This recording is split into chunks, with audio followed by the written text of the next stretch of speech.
La ministra de Justicia, Pilar Llop, se encuentra de visita oficial en Euskadi.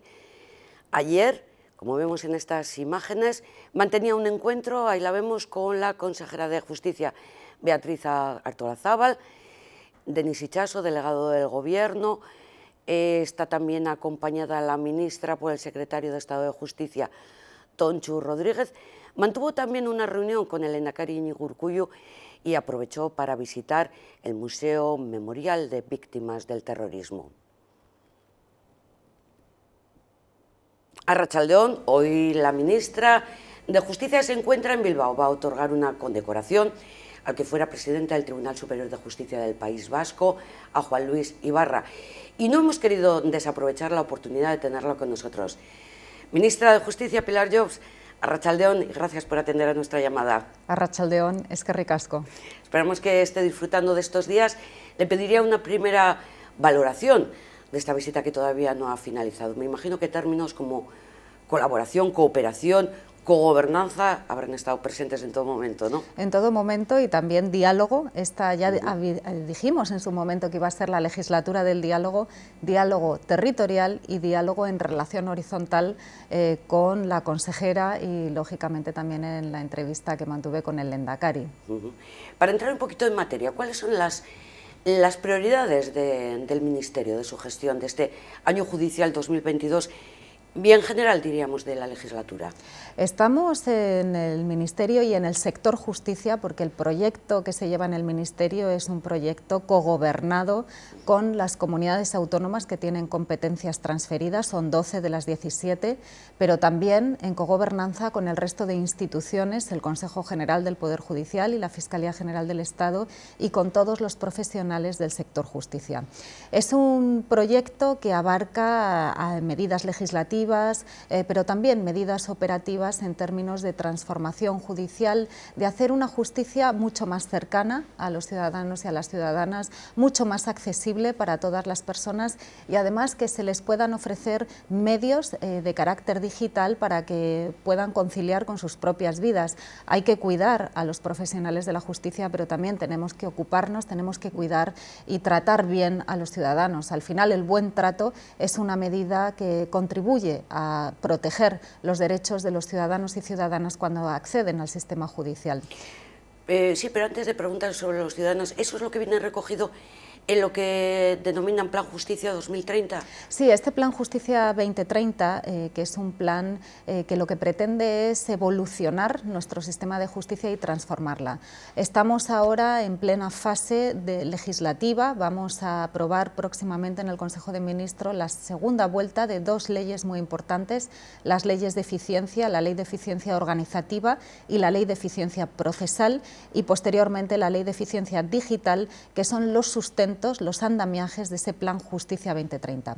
Lo que se pretende es hacer un modelo de justicia mucho más lógico. El que tenemos es un modelo obsoleto, un modelo atomizado, un modelo basado prácticamente en el papel, y pretendemos aplicar la tecnología y el diálogo tecnológico entre los distintos sistemas operativos de gestión procesal de las comunidades autónomas, y también lo que pretendemos es evolucionar la organización judicial, que no haya un juzgado con solo un juez, un fiscal, juez o jueza, fiscal, letrado o letrada de la Administración de Justicia y funcionarios, sino que haya un gran tribunal, un tribunal de instancia sustentado por una gran oficina judicial, donde ahí se haga un reparto mucho más lógico del trabajo, que no dependa el que un juzgado vaya bien o mal, o que tenga más o menos personal porque puede haber alguna baja laboral o alguna circunstancia personal, reducciones de jornada, y que eso no impacte negativamente en la tramitación de los asuntos, sino que se pueda repartir todo el trabajo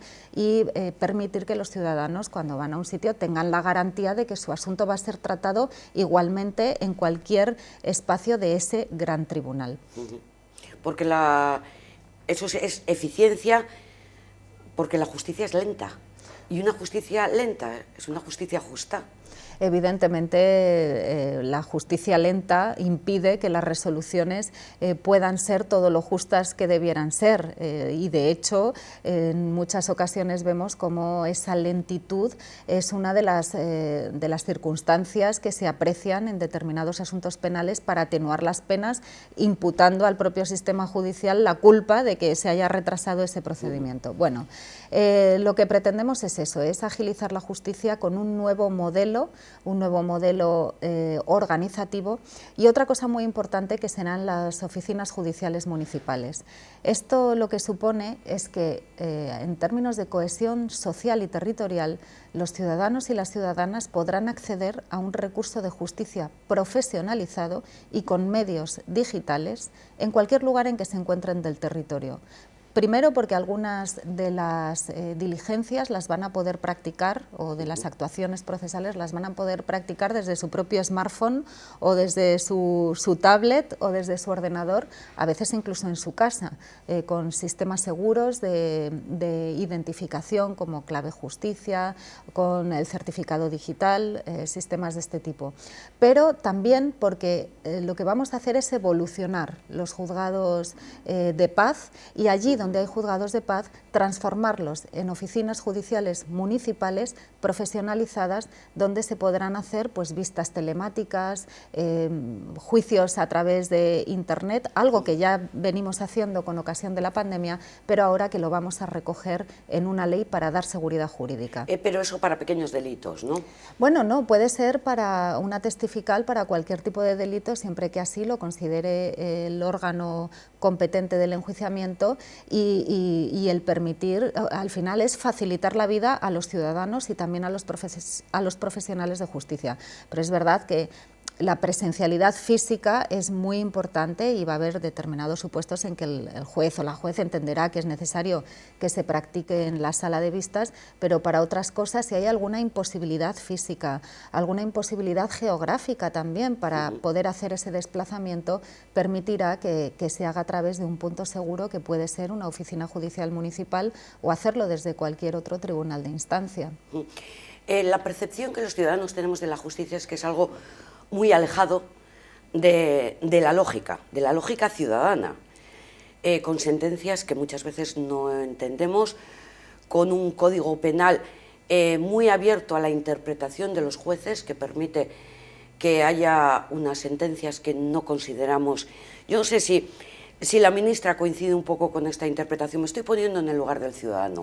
Por supuesto que coincido con esa visión que a veces se tiene lejana de la justicia, y precisamente por eso es tan importante tener claro que la justicia es un poder de la ciudadanía, no es un poder ni de los jueces, ni es un poder de los fiscales, es un poder de los ciudadanos. Y precisamente porque es un poder de los ciudadanos, necesitamos que haya una interpretación de la normativa, una interpretación judicial que esté cercana, que esté próxima a los ciudadanos, que a la hora de plasmar esas sentencias, esas resoluciones, esas soluciones jurídicas que se da a los problemas de la vida cotidiana de los ciudadanos, tenga en cuenta el sentir ciudadano.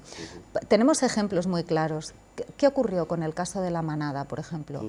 Fue una sentencia que no tuvo en cuenta el sentir ciudadano, y las organizaciones de mujeres y mujeres feministas nos echamos a la calle reivindicando que hubiera una interpretación adecuada a un sentir social, a una reclamación social sobre un asunto tan sensible como es la libertad sexual de las mujeres. Afortunadamente, el Tribunal Supremo tuvo en cuenta el sentir ciudadano y en su interpretación corrigió esa otra interpretación que había tenido ese tribunal en la primera instancia. Yo quiero exponerle un caso que ha ocurrido aquí mismo en Baracaldo ayer, con la detención por parte de la Ertzaintza de un hombre de 34 años, acusado de presuntos 7 casos de abuso sexual, pero que tenía 25 detenciones anteriores y no había ido a prisión. ¿Esto cómo es posible? Bueno, yo, más allá de casos concretos, que evidentemente no me voy a pronunciar sobre este caso concreto, porque además lo desconozco, ¿no? Y además me imagino que habrá una investigación judicial en ciernes y no quiero respetar absolutamente las resoluciones judiciales. Pero es verdad que en materia de delitos sexuales operan los estereotipos y los prejuicios de género de una manera mucho más evidente que en otro tipo de delitos. Por ejemplo, cuando va una víctima a declarar, si la víctima declara que se siente intimidada en un delito, por ejemplo en un robo con intimidación, no suele haber un cuestionamiento sobre la declaración de la víctima.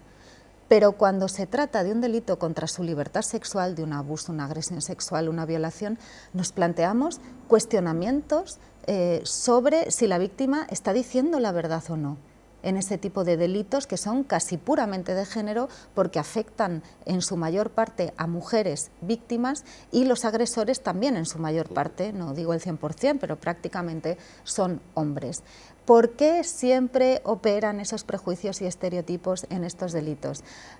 En eso es en lo que tenemos que actuar, en esa formación con perspectiva de género para que los jueces, las juezas, fiscales, forenses, miembros de los institutos de toxicología tengan claro que cuando abordan a una víctima de una violencia sexual o de un delito de violencia de género, tienen que entender muy bien cómo funciona ese tipo de violencia, que ahí están actuando los estereotipos, por ejemplo, que la mujer tiene que declarar llorando. Pues no, señor, a lo mejor la mujer no está llorando en ese momento. ¿Por qué no se la cree si no está llorando? Y si no está llorando es que no ha sido víctima. Por ejemplo, o si la mujer se retracta de interponer la denuncia, pone la denuncia y luego la quita. Precisamente eso es un indicativo de que está siendo víctima de violencia de género, porque el círculo de la violencia actúa de esa manera, que la mujer tiene muchas dudas porque a veces pues, el agresor es el padre de sus hijos o de quien depende económicamente, de quien tiene esa dependencia afectiva,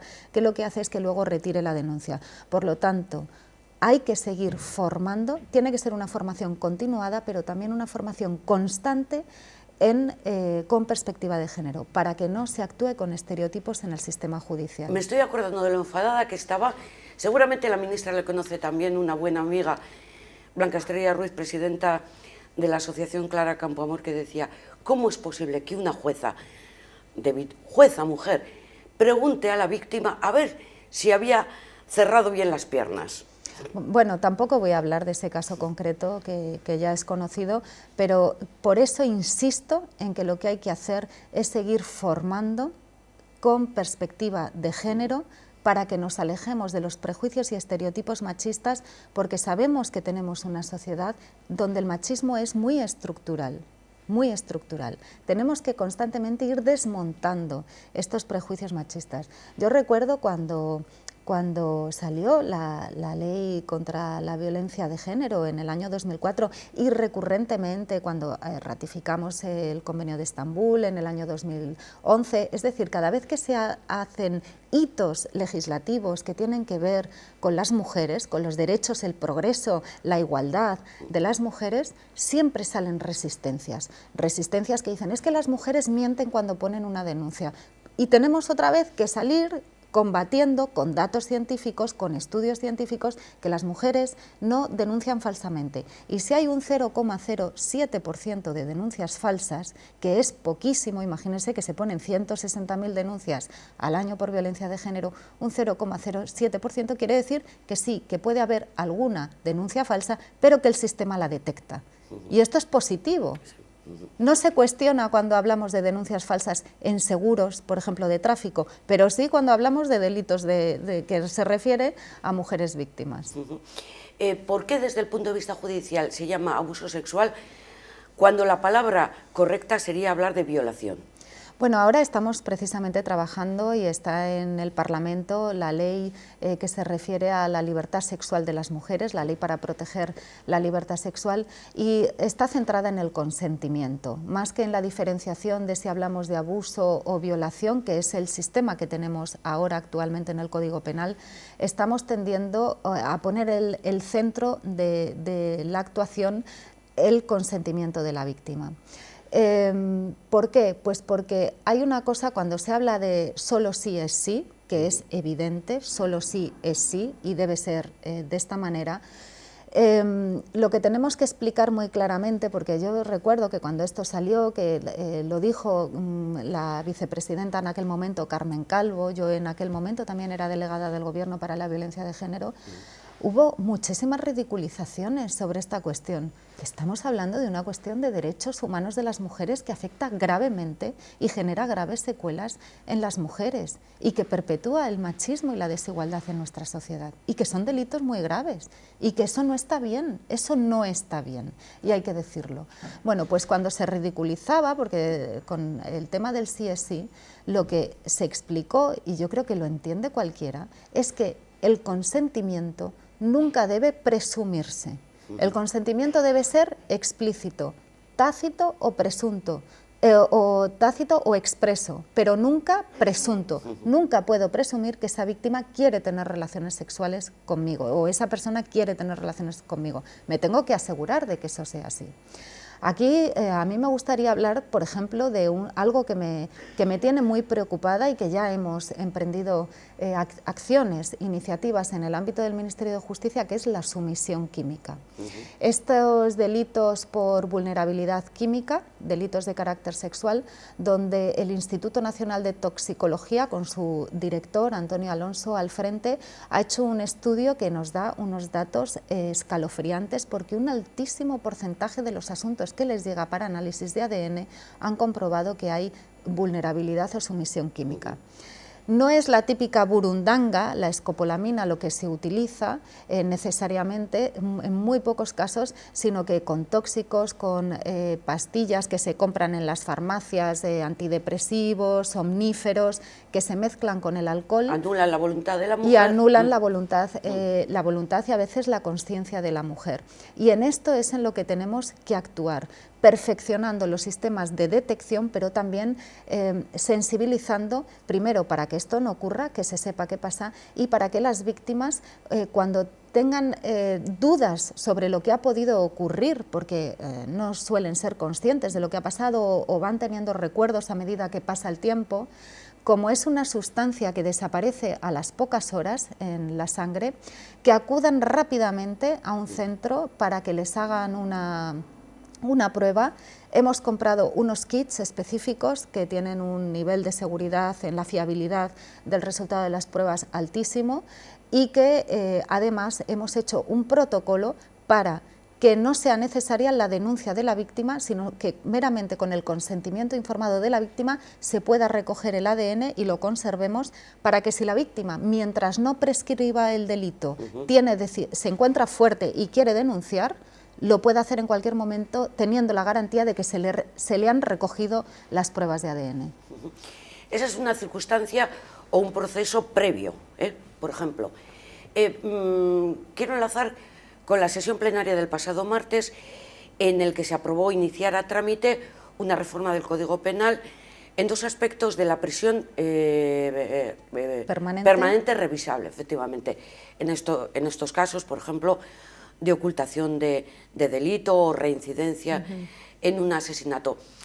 Tiene mucha relación también con los delitos hacia la mujer, pero sobre todo con esa sensación de que haya un castigo para el autor de los mismos.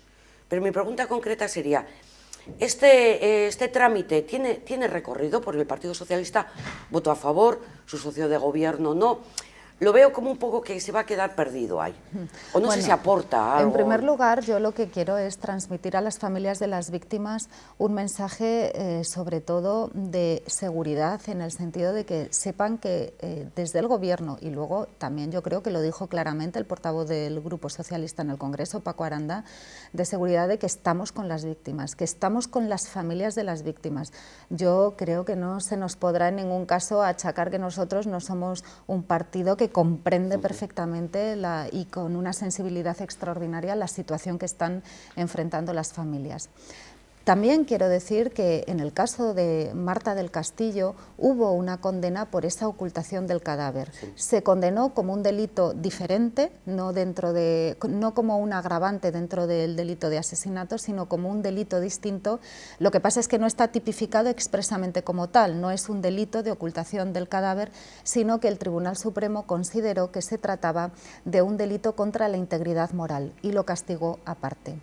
Ahora eso está en tramitación parlamentaria y el Grupo Socialista, que es el grupo en el Congreso, no es el Gobierno, es el Grupo Socialista entendió que era necesario tomar en consideración, porque es verdad que es una situación que afecta mucho a las familias, es una situación que nos afecta a toda la sociedad y que a veces los aspectos técnicos es difícil comprenderlos y es difícil explicarlos, pero todo esto va a llevar un debate y al final veremos a ver cuál es el resultado que tiene, pero sobre todo que nosotros estamos absolutamente con las familias, es más, es que compartimos su sufrimiento, se lo digo de corazón, yo comparto ese sufrimiento y lo comparto desde hace muchos años que estoy dedicada en cuerpo y alma a esta cuestión. Le preguntaba sobre el caso de Baracaldo, con el detenido en 25 ocasiones, ¿no sería necesaria también una reforma del Código Penal para evitar precisamente este gran número de detenciones que los lleva la policía al juzgado y del juzgado directamente vuelven a salir y otra vez vuelven a cometer delitos? Bueno, hay que analizar a qué tipo de delitos concretos nos referimos y hay que analizar también claro, qué es lo que está sucediendo. O robos, sí, pero a mano armada, que asustan, o sea, con navajas y demás. Los que al ciudadano de a pie más preocupan, digamos. Claro, evidentemente tenemos también que dar la seguridad al ciudadano de que vamos a buscar siempre las mejores medidas para que incrementen la seguridad también de los ciudadanos y las ciudadanas. Me está hablando ahora, por ejemplo, de los casos de multirreincidencia, que es verdad que se están produciendo supuestos que necesitan una respuesta por parte de los órganos del ámbito judicial y una respuesta quizá también tenemos que analizarlo del legislativo. Yo no descarto que podamos analizar qué es lo que está pasando y que podamos ver si es necesaria algún tipo de respuesta en ese sentido. No lo voy a descartar. Tiene un currículum impresionante la ministra, no sé. Jueza magistrada, presidenta del Senado, ahora ministra, como bien ha comentado, fue delegada del Gobierno para la violencia de género, ha representado, ha estado en todos los poderes, por tanto en el judicial, en el legislativo y en el ejecutivo. ¿Hay separación de poderes? Evidentemente sí, somos un Estado de Derecho, una democracia consolidada, aunque algunos se empeñan en ir criticándonos por otros países y por otros organismos internacionales, somos una democracia consolidada y hay una división y una separación de poderes. Lo que ocurre es que los poderes se relacionan entre sí. Tenemos un sistema institucional que es como un puzzle institucional en el que los poderes tienen que hablar. Eso sí, desde la lealtad institucional siempre. Y nos relacionamos entre sí. Fíjese, el Consejo General del Poder Judicial, un poder que representa la justicia, que debe ser, ya lo he dicho antes, un poder de los ciudadanos y precisamente por eso, porque es un poder de los ciudadanos y no un poder de los jueces, es por lo que debe tener ese cordón umbilical, ese hilo que le una con el sentir ciudadano, con la ciudadanía, y por eso lo nombra el legislativo. Pero es que el Consejo General del Poder Judicial, con ese sistema de organización y nombramiento que tiene, hace informes muy importantes a los proyectos de ley del Gobierno, es decir, también reequilibra en sus funciones el sistema de división y separación de poderes. Lo hemos visto con la ley de la vivienda, no voy a contar aquí nada que nadie no sepa, que hizo un informe muy contrario al proyecto de ley que había hecho el Gobierno, un informe crítico, un informe, vamos a decir la verdad, duro, pero que eso también supone que es un poder independiente y que lo hizo pues, dentro del marco de sus propias competencias. Es decir, cómo este sistema institucional hace que los poderes se tengan que relacionar y se reequilibren para buscar esa división que haga que no haya un poder superior a otro. Y, por tanto, una pregunta que nunca le han formulado a la ministra. ¿Para cuándo la renovación del Poder General del Consejo General del Poder Judicial? Pues yo espero que cuanto antes, porque no podemos ya esperar más, está generando un gran daño institucional y a nuestra imagen internacional el hecho de que no se haya renovado el Consejo General del Poder Judicial, que lleva bloqueado por el Partido Popular más de 3 años, más de 1.200 días.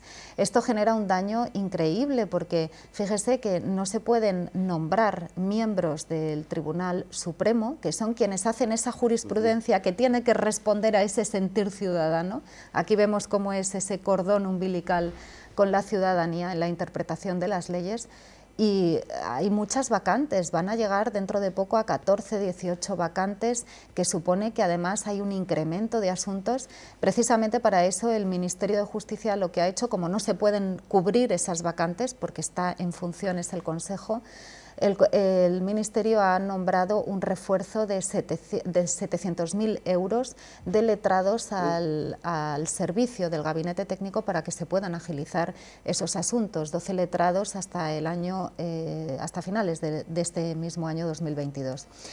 Pero esto es una situación extraordinaria que no se puede normalizar y que no se puede convertir en ordinaria. Espero que el nuevo líder del Partido Popular, el señor Feijóo, parece que todo apunta a que sea él, entienda la gravedad de esta situación, que es una cuestión absolutamente de Estado, es una cuestión necesaria para el reequilibrio de nuestros poderes estatales y es necesario fortalecer nuestra democracia y fortalecer las instituciones precisamente ahora, donde estamos afrontando una crisis, no solo la que nos vino con la pandemia, sino una crisis con una guerra en Europa, una guerra a las puertas de la Unión Europea, y necesitamos esas instituciones sólidas, como también el Consejo General del Poder Judicial, para dar una respuesta óptima y lo que necesita nuestra ciudadanía. No me quiero olvidar de preguntarle, también precisamente por Europa, por estos fondos europeos, que al Ministerio de Justicia le llegan 470 millones,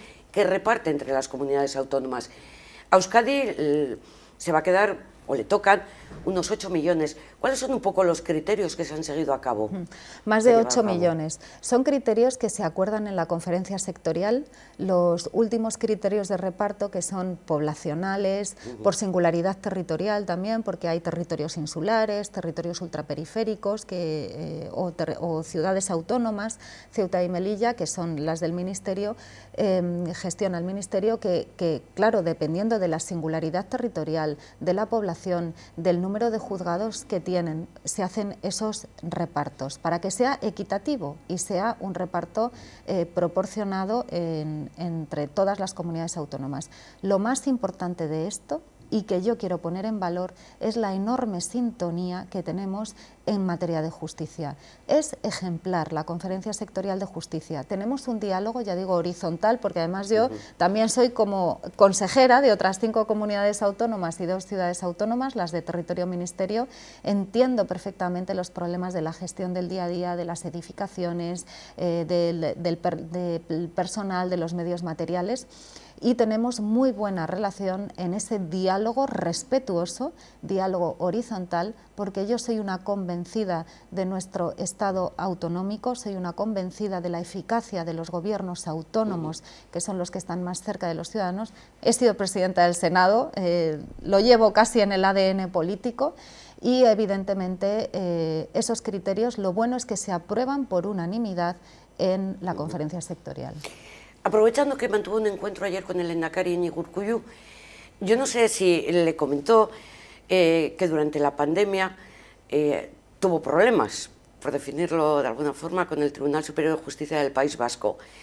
Se decretó desde el Gobierno unas medidas que afectaban al sector hostelero, los hosteleros acudieron al tribunal y el tribunal le dio la razón.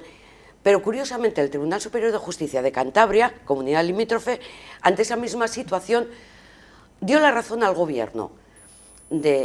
¿Cómo se entiende? Que ante un mismo hecho un tribunal toma una decisión y otra completamente diferente. Bueno, yo quiero agradecer mucho al Lehendakari Urkullu que ayer pudiéramos tener este encuentro y estuvimos hablando sobre todo de los proyectos que también compartí antes en la reunión que tuve previa con la consejera de Justicia, con la consejera Beatriz Artolazabal, y la verdad es que no estuvimos hablando de este tema en concreto, pero es cierto que es un tema conocido y que, como era evidente cuando se hizo el decreto, por parte del decreto ley, por parte del Gobierno, y era evidente que era posible que los tribunales superiores de justicia dieran distintas respuestas, porque somos un Estado en el que los tribunales son independientes y las singularidades territoriales también de cada una de las distintas autonomías puede responder de una manera u otra, se buscó una solución a esta discrepancia jurídica, no política, que lo quiero dejar claro, que fue que se pudiera acudir al Tribunal Supremo para que unificase la doctrina, y eso es en definitiva lo que se ha hecho, que el Tribunal Supremo sea el que tenga que unificar la doctrina en esos casos. Me han dicho, ministra, que se va a presentar como candidata a la Comunidad de Madrid. Bueno, yo ahora mismo estoy centrada absolutamente en la gestión del Ministerio. Es una gestión, la verdad, que está siendo muy apasionante, muy interesante en un momento político muy importante de nuestro país, y me siento enormemente honrada de que el presidente Sánchez haya contado conmigo para poder acompañarle en esta etapa histórica, donde hemos conseguido también acuerdos históricos, donde hemos conseguido también sin mayoría en el Parlamento aprobar 131 leyes, aprobar 2 presupuestos generales del Estado, algo que no sucedía hacía mucho tiempo, un gobierno que tiene un presidente fuerte, un presidente reconocido en el Consejo Europeo, como hemos podido ver, con ese liderazgo para que se considere esa excepción ibérica en materia energética, junto también con la presidencia del presidente Costas el pasado fin de semana apenas, y además un líder, y tengo que decirlo, feminista. Estoy muy orgullosa de ese liderazgo feminista del presidente Sánchez. Ministra, muchísimas gracias por estar con nosotros. No queremos robarle más tiempo de esta apretada agenda y esperamos verla muy pronto, aunque sea, o sobre todo, visita no oficial, sino de turismo también. Por supuesto, ahora me voy al al Museo de Bellas Artes de Bilbao. Bueno, es una cita obligada también. Por supuesto. A lo dicho, muchísimas gracias, a disfrutar. Muchísimas gracias a usted. Eskerrik asko. Eskerrik asko, gracias también a todos ustedes. Disfruten, haga bueno o haga malo del fin de semana.